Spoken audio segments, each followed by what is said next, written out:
is Beth Carter. I'm the curator here at the Bill Reid Gallery, and I would like to acknowledge that the Bill Reid Gallery is located in downtown Vancouver on the unceded ancestral territories of the Squamish, the Musqueam, and the Tsleil-Waututh. I guess I'm excited because the Bill Reid Gallery is stepping into allowing kind of more younger collectives of artists to kind of hold space in their gallery, and so it's a bit transformative for them. They're kind of learning through this process of inviting people that sit outside of maybe what is brought into the Bill Reid. We have 4 main curators for the Women in Waterways themed exhibit at Bill Reid Gallery.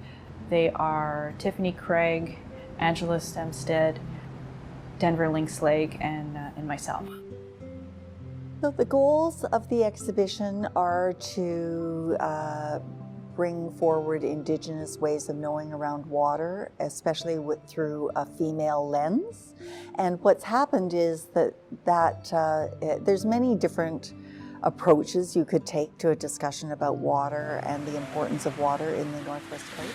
The way that we've thought about kind of intervening with the larger collection at the Bill Reid Gallery has been maybe a way for us to position or elevate Indigenous women's voices. So the work that we've chosen for the Women in Waterways themed exhibit is mixed media. We've also asked the artists if they would like to engage with the space of Bill Reid Gallery and the person of Bill Reid. We've asked 2 women carvers to make work for the exhibit, and one person is making a mask, one person is making a kind of a jewelry, both of which has an engagement with Bill Reid's practice. So we've asked them to be a quiet intervention in the space, quiet and powerful. So it will be counteracting this quite patriarchal presentation of Bill's work, and then contrasting it, or enhancing it with women's work.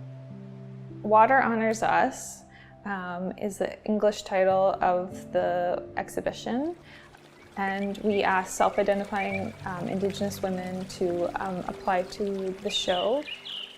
I guess the way that I like to work, and a way that I've liked to work within the collective, is to give women agency to show their relationships under their term.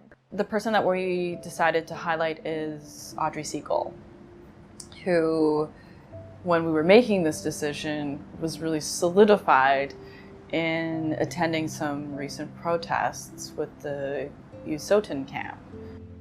Featuring a water keeper or somebody who's doing good work in community and standing up for the land, standing up for the water, is a model that we took from a ReMatriate exhibit that was held in the Yukon Territory, led by Janine Frey and Julie. She featured also another keeper of the land, somebody who works really well in their community, or in her community in Gitxsan territory. And women in the community were also the medicine keepers, the doulas. All of that is based around water. As a medicine keeper, you need water to grow your medicine. As a doula, you were born through water.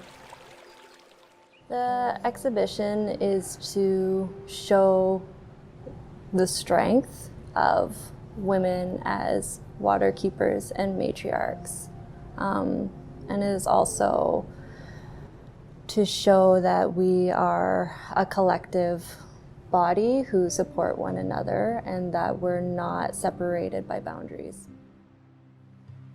I think we are able to bring forward many different stories by working with the ReMatriate Collective, and it's such a great experience for us.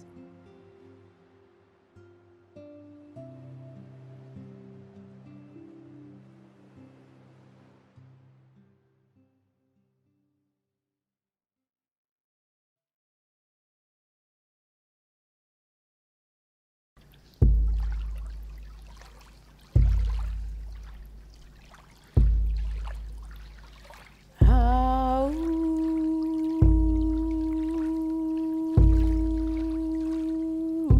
Water is life.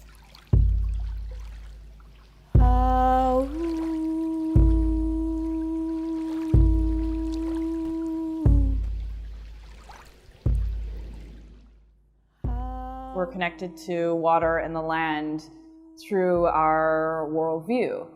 For instance, when we talk about moving in the land, we talk about ourselves as water. So we move from one place to another, like the river. We move upstream or downstream, and that's a direct translation in our language.